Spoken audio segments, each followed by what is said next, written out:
Hey girl, hey. Hey. Hey. All right, it's the Hey Girl, Hey podcast on Urban Media today. Lenny McCallister is our guest, and same for Portia Fox. She visits us today while Jared takes the week off.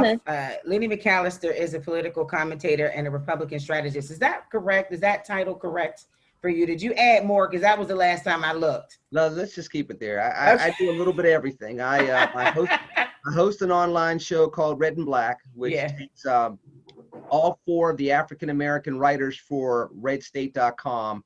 And every week we do an online show where you get four different diverse opinions of what Black conservatives think of the news of the day. And I got a woman that was born in Canada that's biracial, that is a conservative that lives in California, a Black man that's married to a white woman that lives in Missouri, a Black man that lives in Austin, Texas, and me. So just within that sounds interesting, honestly. That's all over the place. So you can imagine how our conversations go over the course of an hour. So Red and Black is online. It's on YouTube. You can check it every week on the weekends if you want to do that. I also write for Red State and work in public policy for Commonwealth Foundation. Okay. Awesome. When did you know that you were a Republican? I knew I was a free market thinker and a conservative. I think that being a Republican, if you're caught up in the identity of partisanship, it's very easy to go along with the flaws of your party.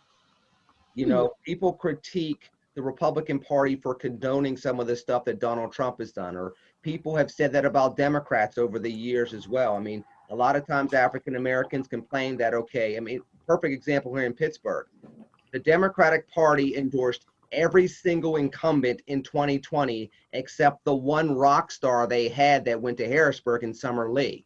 She's literally in leadership in the Black Legislative Caucus out of Harrisburg, and that's the one person they wouldn't endorse as an incumbent, and then they ran somebody against her.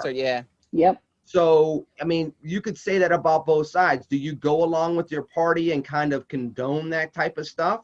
Or do you say, I believe in these principles, I'm part of this party, but that's not my identity. I see myself as a free market thinker. First of all, I'm a child of God. Second of all, I'm a Black man in America. Then from there, I'm a Republican. And as such, if there's a flaw with the principles, I feel that I'm empowered through those other identities to critique it where necessary. Okay. That's really important to hear. That's really important to me to hear you say that, because from my ignorance of what I know about Republicans, and from what I've seen on TV, is that and especially from the man that we have in office now, it's that they condone what he says, and just plain out say it, like, yeah, we agree. And I'm like, wow, so to hear you say who you are as a man, and that it's not about the party for you, it's about the, making the change, is really important, I think, for people to hear. Because when we hear Republican and Democrats, it's just like when people, if you say you're Republican and you're around a whole bunch of Democrats, we're like, shut up. I don't want to hear what you got to say, It's but true. people have to learn outside of that what you really stand for. And my concern when it comes to Republicans, my concern is that when the more and more I see, Republicans and Democrats have a lot in common, and they're trying to get the same thing together. Yep. But there's one person that is stopping it. And it's like one group doesn't want to confront this person and say, hey, that doesn't make sense. It's like both parties want the same, and they're trying to work to get the same thing accomplished. But when it's time to lean and say which side you're on, it just seems like the one side that knows right from wrong leans with to me, what I call wrong. So it's like, as much as you would fight for something, this person that's in leadership now is going to shoot it down. I don't care how compassionate people are. It looks like he's going to shoot it down. But unfortunately, it's been politics like that for quite some time. If you remember when President Obama was in there, you had Republicans that were pushing back on most of his proposals, especially when the Republicans controlled both the U.S. Senate and the U.S. Congress. But if you go back to 2009, when they were going over the healthcare reform. And I still remember this. People don't bring this up. President Obama gave a speech, I believe it was in September 2009. Two very key things happened in that speech. The first one you'll remember. If you remember Joe Wilson, from former congressman from South Carolina, he yelled, "You lie," Yeah. Obama, during that speech, which was just abhorrent. And everybody from both sides of the aisle pushed back and said, "You just don't do that." Right. During a joint session of Congress with the president. But the thing that was overlooked in that speech as well was the president tried to tell Democrats there are certain ideas that Republicans are trying to put into this healthcare reform bill that would make it less expensive, that would make it more productive, and you need to include them in some of the negotiations. The Democrats basically looked at President Obama, people such as Terry Reid, people such as Rahm Emanuel, people such as Nancy Pelosi, and said, "Listen, kid, you're only about 48 years old or so. You just got here as being the president. We've been in for a while. Let us handle this." And they basically railroaded their version of the bill through Congress, through the Senate. They changed laws and basically ignored what President Obama was trying to get when it came to bipartisanship. I bring that up to say this: the toxicity of American politics has really taken us off the rails as a country for 2 decades now. Before Donald Trump, before Barack Obama, and it's been moving back. You would think that 9/11 would have been enough to unite us for quite some time, and it did it for just a moment. And, you know, before you knew it, you had people calling Condoleezza Rice a mammy. You had all the other stuff about Barack Obama's a Muslim that hates America. And it even took John McCain to say, no, he's a good man. I just disagree with him on some policy issues. Oh, Trump wrote a whole bunch about him. Well, and then we won't. And I mean, it was a lot of other people too before Trump even came to the picture. And then the rhetoric continued to escalate through the Obama years. And then once 2016 hit, it went through the roof. And we have had something very uniquely problematic to deal with over the 4 years since then. And then the pandemic, and then the racial tensions that we're seeing in our country. But it's very important, back to your point, LaShawn, for people to understand where people are coming from a policy standpoint, and be able to articulate that. If I came on here and said, I'm a Republican because I'm a free thinker, one of the things we heard in the RNC was from Vernon Jones, who's a Democrat from Georgia, that said that Black Democrats are on a mental plantation to vote for the Democratic Party. I can't stand hearing that. And if I came on here and said that same exact type of rhetoric, you wouldn't hear another thing I had to say, and rightfully so. We should shut you off. Past that, of course. Well, should you or should you not? If I'm insulting your intelligence right off the bat, why would you do anything else that I'm saying?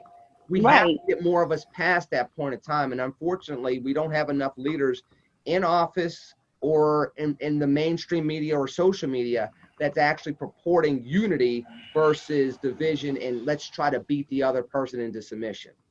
You have, I'm sorry, Portia, for so long, and I may have said this off mic, but just for so long, what I've been told, the misconceptions when my mother said Republicans are for rich people, Democrats are for poor people, growing up with that, and I believe that's something that LaShawn said too, it's embedded in your head that Republicans are not for people like me. And so immediately I thought I never had an opportunity to make the decision if I wanted to be a Democrat, a Republican, an independent. And what's so sad is I don't even know the other parties, right? So I just knew that when you vote, you hit the lever, all Democrat.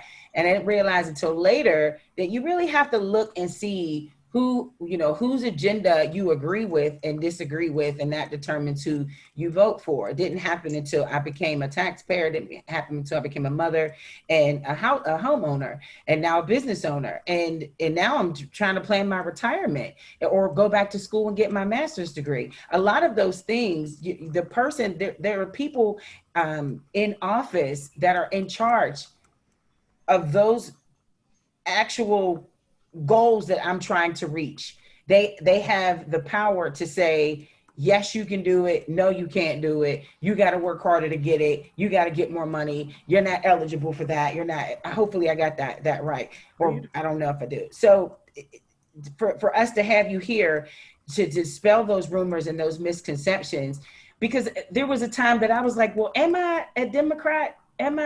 Because I don't believe, I laughed because Portia and I had this conversation. I said earlier this week, I was like, I don't think college should be free. And then I was talking to my advisor and I logged onto my fast fund. It was like 95 grand. I was like, well, goddamn. You know what Really? I mean?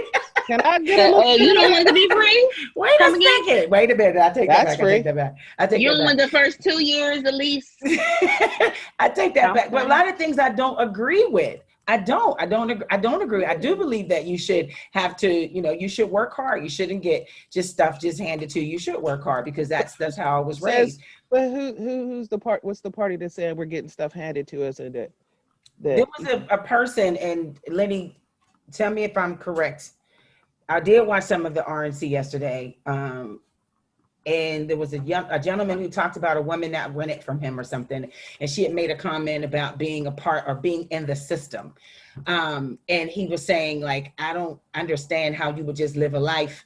The Democrats want you to be stuck. They don't want you to strive. They just want you to be stuck right there and not pursue anything further as far as an education or becoming a homeowner or a business owner. And I think that message was cut off. I'm not sure, but yeah, that's lies. Okay. So Lenny, maybe you want to, I said a lot, sorry. Oh, no, please, it's all good. It's your show. I mean, you can say whatever you want. You got to understand that there was Andrew Yang out there that ran for president as a Democrat, long shot candidate. His whole thing was that every American should get a certain stipend every month. Now, $1,000? I think it was $2,000. Yeah. Okay. Mm-hmm. So with that said, where does that money come from? Or people that are saying all health care everywhere should be 100% free, the AOC plan or the new Green Deal, as she put it.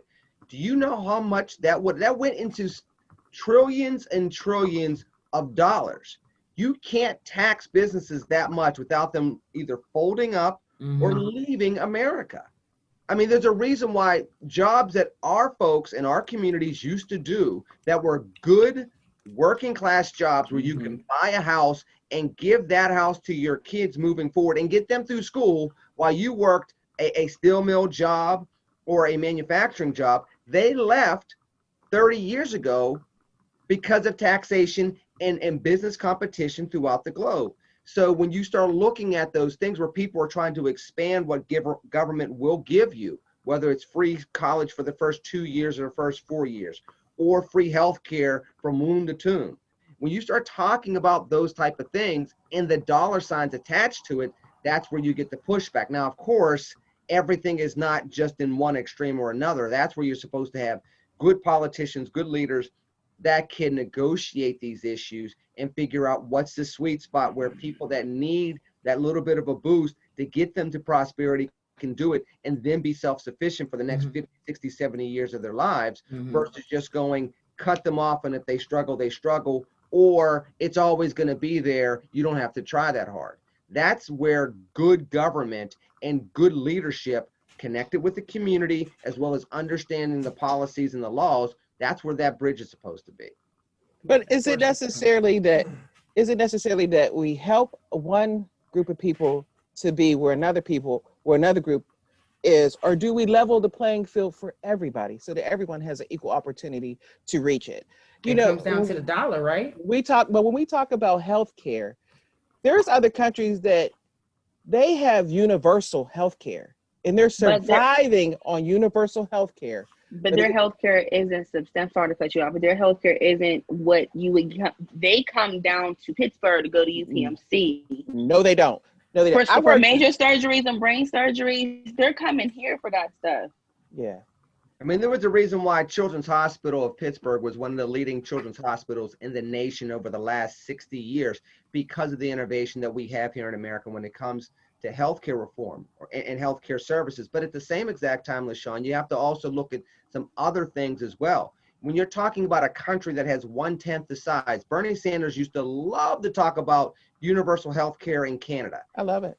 Canada has 30 million people there. I worked in Canada. I thought it was awesome to go to to work inside of their pharmacy, and in a hospital and see nobody there because people weren't using emergency as a doctor's appointment because they don't have health care. So they use the emergency room as a doctor's appointment. At the same exact time, I worked in Canada for a call center and did some training up there. And I remember the case of people that had to wait 4 weeks for a dental emergency. I knew a young lady that fell off a horse. She was pretty certain she broke her wrist. She had to wait 2 weeks for an x-ray.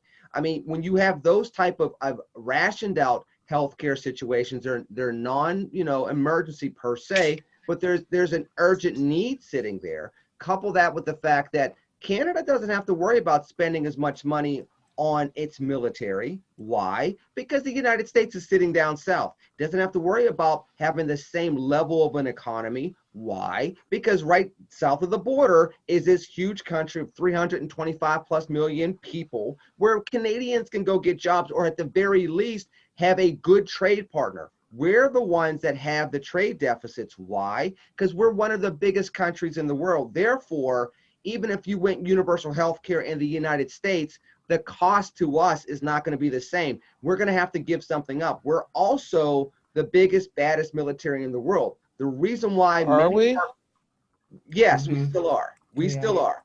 And the reason why our businesses can do what they do around the world, the reason why our citizens by and large can travel wherever they want around the world is because nobody wants to mess with the United States of America.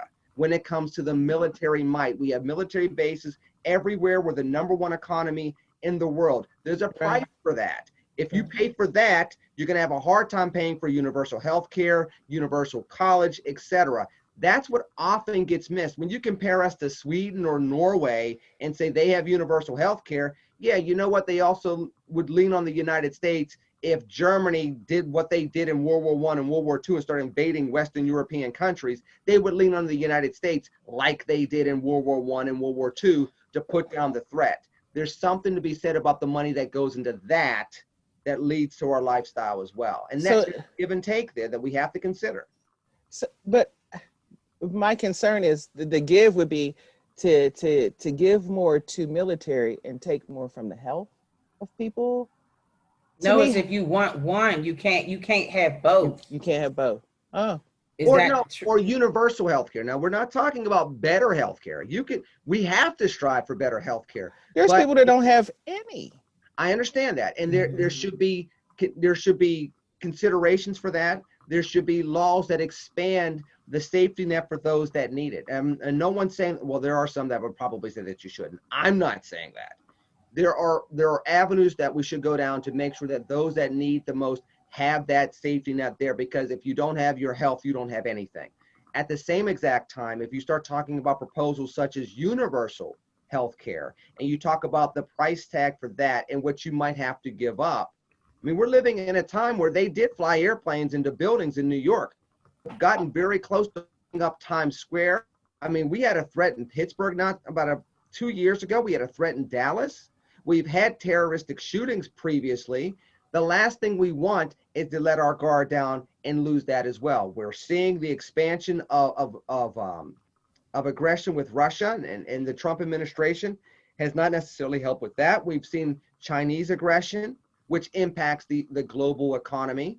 When you start talking about those threats, we've talked about North Korea over the years and firing off their missiles, and now Kim Jong-un apparently is in another coma.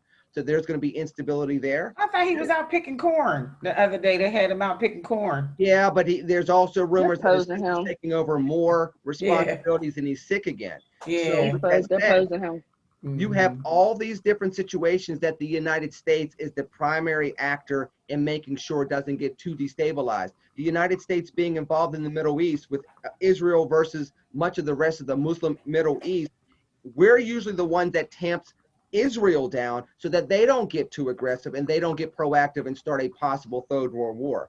There's something to be said about making sure that the American presence keeps peace around the world, even as we continue to try to improve the domestic quality of life with things such as healthcare reform, education reform, and the like. Lenny, is that helping though? When you mentioned keeping the peace with other world leaders, and we got did people you say dying. That? Well, no, I mean, I'm just saying, I think with this recent administration, and Portia, I know you have a question, but with this recent administration, it seems as though we're kind of separate from the other countries. Whereas, would it make sense, and maybe this is my Democratic brain thinking, would it make sense if we all just got along? This is definitely where Donald Trump has been different than both Democratic and Republican previous administrations. Yeah. There have been some instances where people can say, well, you've had some successes such as the recalibration of the North American Free Trade Agreement. But then there's also been some things that people have shrugged their shoulders and said, okay, what's going on here? Such as the increased Russian involvement in Ukraine. Now you're having the problems with elections in Belarus, which people are suspecting that Russia's having an influence on. Again, we're already hearing about the Russian-based troll farms coming out of Romania and other portions of Eastern Europe that are already online pretending to be black, here to try to influence the election, saying, I love Donald Trump. And they say the same thing 5 straight times, and you can tell it's a bot. We're already hearing about that because of some of the cover that people are alleging that the Trump administration has given by not being hard enough on Russia and those things. So to your point, and of course, the EU has been more and more distant from us. Heck, we still are finding American restrictions traveling to Europe because of how we have dealt with the coronavirus. So you're right, Kiki. There have been consequences to how Donald Trump has dealt with international diplomacy over these past 4 years. And again, there's something to be said about what do we do as a nation to recalibrate that, whether he's president for 4 more years or not, because it's still our country. Right. Portia. Y'all didn't answer every question that I had.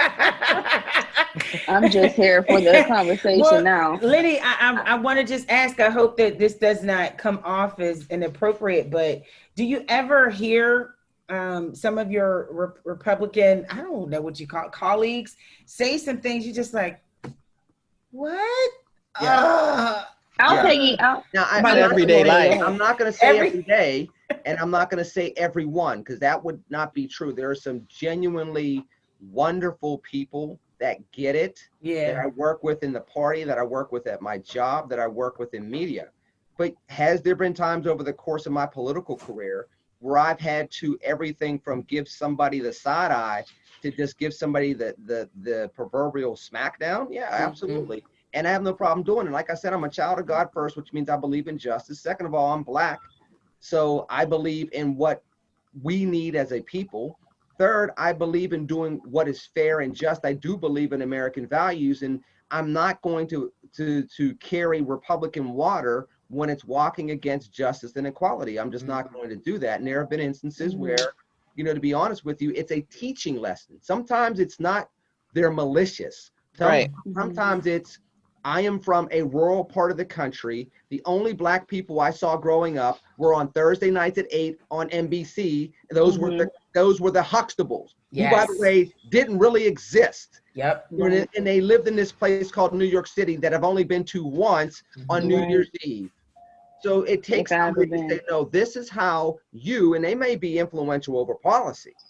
If you're not trying to teach them the importance of how to see things differently, they take their limited knowledge and they go write a bad law. So there's that, but there's also times where people are intentionally and deliberately being divisive. And then I got business choices to make. And over the years, I've lost friendships. I have lost opportunities. I've told people, there's a point in time I lost over $500,000 in potential income. Wow. Standing up for what's right. I have no problem doing that. I mean, thank God I'm married to a strong black woman that wants me to be a strong black man versus just a rich black man, or else I'd be divorced. But with that said, having her by my side allows me the ability to stand up when those instances come up. That's important. It is extremely important. All right, I do have a question. So during the RNC, because we went way past the RNC, my question is pretty much RNC related, but I'm going to go back. So during the RNC, Ivanka Trump was making her speech to present her father. And I will say this, whoever wrote her speech, and also who wrote Trump's speech, even though a lot of it was a lot of misinformation, they did the best that they could. They did a really good job with her speech. Ivanka had a segment where she named out the laws they had pretty much set forth in place as far as like childcare, and bringing back jobs. And she painted a nice picture. I just wanted to know why the response from the crowd was so limited whenever she was reading the things that we as Black people would be interested in, because I know that a lot of people have to pay for childcare. There was literally just silence. Are those common practices and common things that the lower class may need, or is that something that the Republicans genuinely have no interest in? Not unless they're like you, Lenny, who is somebody for the community and who was Black and who can relate, because the the sounds that I heard versus clapping for the police officers was just this. So I don't feel like we ever feel comfortable around Republicans because, of course, like you just said, they don't really relate. A lot of them come from rural places. They've been to New York once or come downtown and just see activity and they get scared. So are we really an afterthought to Republicans? What's interesting, Portia, is you got to understand. So I'm going to give you a little bit of convention insider baseball, and then also go to leadership and the tone of leadership. So let's take it two different ways. When you talk about a lot of speeches, whether it's for the convention, and I've done a lot of speeches over the course of my career, when you're doing something that's televised, right? Like when I had my PCNC show, there's a commentary or a speech that you're doing for your immediate audience, the people that's right in front of your face, whether that's 5, 50, 500, 5,000. Then there's the audience you don't see, the thousands of people behind the camera, the video that's going to go viral, the quote that's going to be clipped and sent to somebody or be part of a news story. So when you write a speech, there are certain applause lines that's for the people right in front of your face, and then the people that are not going to be in front of your face. So when you think about stuff like the police lines, who's that going to be for? It's probably going to be for the 500 to 1,000 people that are sitting there at the White House on Thursday night that are into the Blue Lives Matter movement. And I don't care what anybody says, a lot of that is pushing back on Black Lives Matter. It should not be conflicting interest. Blue Lives Matter, Black Lives Matter, the end. All lives matter. All of that is pretty much conflicting with the topic. But yeah, exactly. But then it's the same, when she's saying that about childcare, who was she talking to? African-American mothers. Potential voters. Suburban mothers. Look, suburban mothers in Philadelphia and the collar counties where they need voters that are white and 37 years old, and she's the manager of XYZ organization, and her 2 kids under 6 need daycare after school. That plays to them too, especially Ivanka Trump is this blonde woman who also has young kids. True. Now, with that said, let's go to the tone of leadership. It's unfortunate that Republicans don't get the applause lines with things that help people move from where they are to where they want to be when it comes to chasing and securing the American dream. We have to make that more of an exciting, not just a talking point, but a legislative victory on the Republican side of the aisle, rather than saying, well, we're just helping these poor kids take care of their kids. No, we're helping a young mother who's her husband, because we're assuming that all these Black mothers don't have daddies in their homes, and that's wrong. What happens if her husband works second shift while she works first shift and there's no overlap, and grandma is 80 years old and can't watch the kids because they're too busy? She needs daycare to make sure that they can take those 2 incomes to make sure they can pay for that house, get a lower interest rate, and then get those kids into a good school. If you can make that case to the African-American family, then you can build a bigger applause line as far as an immediate reaction, but also resonate with our community as potential voters, potential supporters of some of our policies. Unfortunately, Portia, we're not there yet as a Republican Party collectively, but ideally we'll be able to coalesce around those type of understandings, if you will, of how America truly works throughout our diversity. Yeah, and it depends on where the message comes from too. I mean, when you hear a message like that come from Ivanka, it doesn't seem sincere, genuine at all. It doesn't, but that's why I give credit to her speechwriter for that, because that's Trump's power player. He loves Ivanka, and she can deliver better than any of his other kids. She was the best And one on his show whenever he had The Apprentice. she's very well spoken. His son and his one son and her did the speaking, and all he said was, "You're fired." Because NBC knew that if he spoke anything more, they wouldn't have a show with great ratings. That's why they shut him up and let those two talk. And all he said was, "You're fired." Because this is exactly why they deliver the speeches. This is why they do the speeches and build everybody up. But I want somebody to say to him, like someone did to Obama, why don't somebody say, "You lied"? No one says that to him. Everybody screams it at him. He don't care. No one screams that. If they're in the White House conference room, they don't necessarily scream it at him as far as "you lied," but they fact checked him and they'll ask him, "Well, you said this. And well, this date at this time at this conference." No one screams. And he literally just bulldogs them, and then that's it, and they get kicked out, and they don't have any press. But all right, so the question to go after that was, what I've noticed during the DNC was like Mitt Romney, who is of course a Republican, he's crossing party lines endorsing Joe Biden, and I just was wondering, for this election, would you be interested in crossing party lines, or are you a true loyal Republican like I know most Republicans are? Come on over to the light. I can't even in all honesty, I have my differences between, of course, the Republicans, but even with this Democrat, I love the compassion. I love the empathy that I'm going to get from Joe whenever that goes out.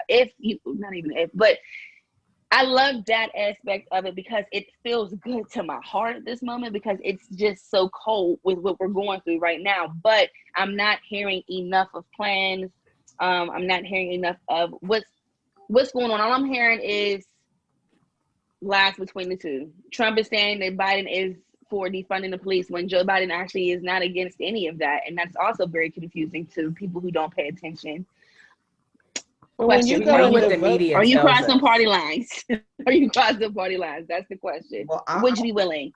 I will say this: I didn't vote for Donald Trump 4 years ago, and I didn't vote for Hillary Clinton. I mean, it was pretty well published when I was running for Congress 4 years ago that I was not a never Trumper, but I was not somebody that was supporting the ticket. In fact, one of the reasons why I was not at the convention 4 years ago and did not speak at the convention 4 years ago was because I would not endorse Donald Trump for president. With that said, it's a little different now. I don't know. As of right now, I don't know where I'm going to vote. I'm going to keep it a secret vote. I do appreciate some of and that's your right. And I do, well, and let me clarify, I do appreciate some of the things that the Trump administration has done. They've been very big on school choice. They've been trying to expand educational opportunities, particularly to African-American students that don't have access to good schools. I support that. I do support some of the criminal justice reform that they did federally and how it's influenced the statewide level. At the same exact time, I probably could have been involved in this convention, not necessarily speaking because I'm not running for Congress, but in regards to something behind the scenes or supporting some of the activities over the course of the 4 days. I couldn't do it. I still cannot get on board with some of the language. I think if you recall, when I brought up my conversation with Vice President Pence, he's still on law and order. I'm still on constitutional law and order. And it's very hard to be behind a ticket that's going to say, we'll hear your demands once you stop protesting. You can't kneel because you're sons of bitches if you kneel. You can't boycott because if you boycott, it's silly. That's one of the things that a Trump and Pence staffer just said this past week. If you're marching in the streets, then you don't really have a right to march in the streets. And if anybody else creates any type of violence, we saw Antifa, we've seen white militias, we've seen anarchists cause problems in the streets. We get blamed for that too. And so it's very hard to say I'm going to carte blanche get behind the Trump-Pence ticket if they're not getting those realities, even with some of the policy things that I do support. At the same exact time, I'm looking at Biden-Harris and I'm saying, Vice President Biden, the crime bill from the 1990s, some of your comments over the course of this presidential campaign that you have misstepped, where you've been back and forth on policy. You have not been consistent. He was very much against charter schools, something that we disproportionately coverage in Pennsylvania, but now he's trying to moderate that. But as soon as the teacher unions get back on him, he'll be anti-charter again. Well, does that mean that our kids are going to be stuck in bad schools? He made the gaffe of saying that poor kids can be just as smart as white kids. Well, who are you defining as poor kids when you're saying that?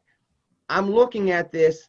I wouldn't be surprised if I voted for a third party this year. I did it 4 years ago, to be quite honest with you. Don't vote for Kanye West, just as long as you don't vote for Kanye West. I'm not voting for That's Kanye. just like voting for Trump. They're both the same person. It's funny because you bring up that, and we have talked about that on our show, Red and Black, a few times as far as why Kanye's in the race, what that really means. And honestly, it's a bigger issue, right? Because it's a distraction.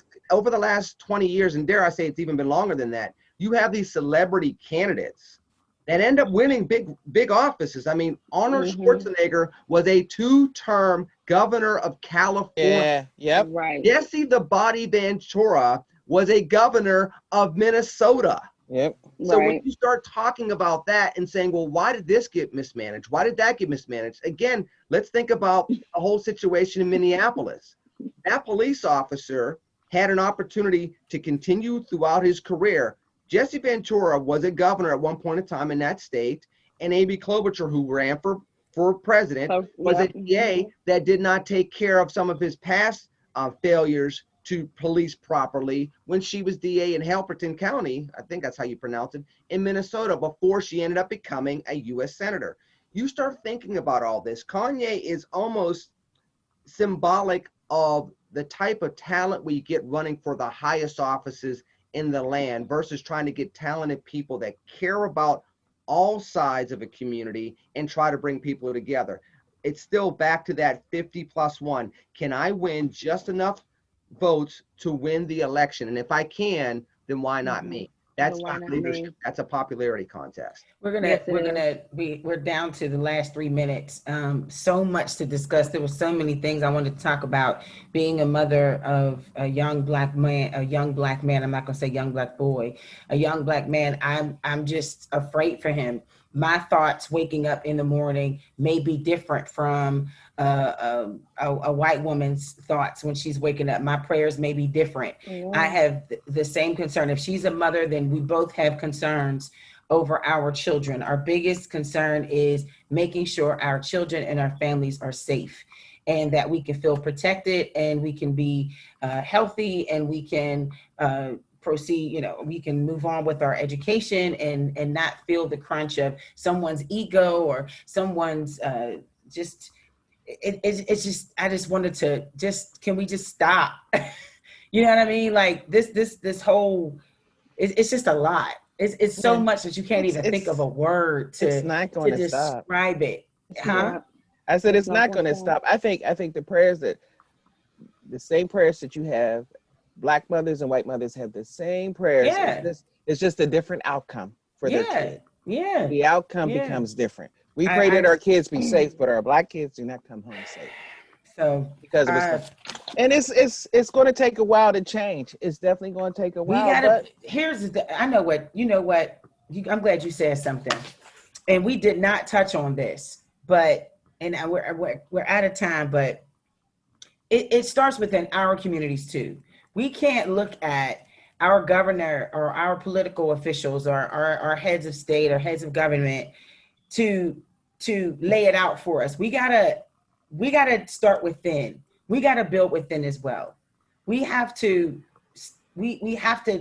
stop fighting one another, stop killing one another, and keeping it a secret, and and sticking to the code. To hell with the code. No, I totally agree. But the whole thing that comes up with Black on Black murders and why we're really not supposed to use that term, and it's called proximity murders because it happens in every culture. It happens in every neighborhood. White people kill white people, Black people kill Black people. But the more you see are Black on Black. But the reason behind it is because that's what we see. That's the media agenda that's pushing. It's also the reason why we have to fix it, but then it goes back to what we're given and what we're allowed to see of ourselves too. Mm-hmm. So the oppressiveness is the reason why so-and-so's out here killing and robbing somebody is because he's on Section 8 and that's all he knows. He's going to go out here on a block and get it. And somebody robbed Pookie and now he got it. Like it's a continuous cycle because it starts literally in the schools, in the homes. And it depends on the parents too and what they want to give their kids, because there is hella parents who struggle but refuse to let their kids go through that and did what they needed to do, versus the parents who don't feel like there's any hope for them, and then they just let their kids run the household. They turn 16, they start selling whatever, and then they take the money and the kids come back home with the money. So now the parents are like, he's supporting the house, and that's. But here's what needs to be understood. And I'm going to say this very quickly, Kiki, because I know we're running out of time. I know. People think that, and we can't allow people to sell this stereotype to us in the media or in our communities. It is not, we fix our communities and we start with us, and then they'll respect us, and then we'll get more jobs, and then we'll have equality. Right. No, we're going to do all of this all at the same exact time. That's right. It's not going to run in serial. It's going to run in parallel. We can fix our communities, and we need jobs, and we need better schools, and we need respect between the police and the communities, and we need to be treated as equal American citizens. And that needs to be something that's pursued with the same level of energy every day. Don't tell me I need one before the other, because that's not how it works in life. I am a child of God. I am an American. I'm allowed to go pursue and obtain all of those things all at once. And if we as a Black community let people allow us to believe that we are not even worthy of getting certain levels of respect or dignity until we fix our homes and fix our boys and get rid of gangs and get rid of drugs, you know, it's a self-perpetuating cycle. No, we'll get it all at once. You do your part. We'll continue to work on this part. We'll get it together. Let's end it on that. Thank you so much, Lenny. I appreciate you. Thank you. Lenny McCallister, just a political strategist and friend of the show. We're just going to say friend of the show. That's cool. That works for me. I always want to be that with you ladies. I appreciate you having me. He's like, I don't want no smoke. I get I all want no this smoke. information. Because I will bring it. Yes, we know. Why don't These you? are my questions. I know Jerry's not here, so I'll just say you can listen for past episodes on Spotify, SoundCloud if you search Urban Media Today, Anchor FM, Podbean, Apple Podcasts, and of course YouTube at the Hey Girl Hey Podcast 2020 or Pretty Kitty on your radio. And LaShawn, you can let us know how folks can follow us on social media. Well, you can follow us on Instagram at Hey Girl Hey Podcast 2018 or on Facebook at the Hey Girl Hey Podcast or on Twitter at Girl Hey 2018. Or you can email us at the Hey Girl Hey podcast at gmail.com, or you can call us at 412-709-6130. Thank you so much. Appreciate That you. was She's beautiful. such a star. I love her. That was And I must say, Dora. she did not say I am a woman of a certain age today. Not tonight. She said not today. I wanted to jump on it. Lenny, she inserts at least one or two each episode. Yeah, because y'all talk about them Kardashians. I'm like, listen. Ain't nobody I'm a talking woman about of a them certain damn age. I don't Kardashians. care about She no was saying that Kardashians. she was there today. She said, "I know I watched it. Oh, I watched off. I was like, I watched but it. you said the other day. Oh, you wa- oh. Yeah, I feel bad. So we're gonna end it now because I'm not gonna be embarrassed any longer. I'm your radio. Thank you very much. Thank you. I'm your radio chick, Kiki Thanks, Brown. Portia. I'm your radio chick, Kiki Brown. And I am the chatter chick, LaShawn Tipton. And I'm over here messing it up on Portia Fox. Can't wait to have you back, Ginger. Yes.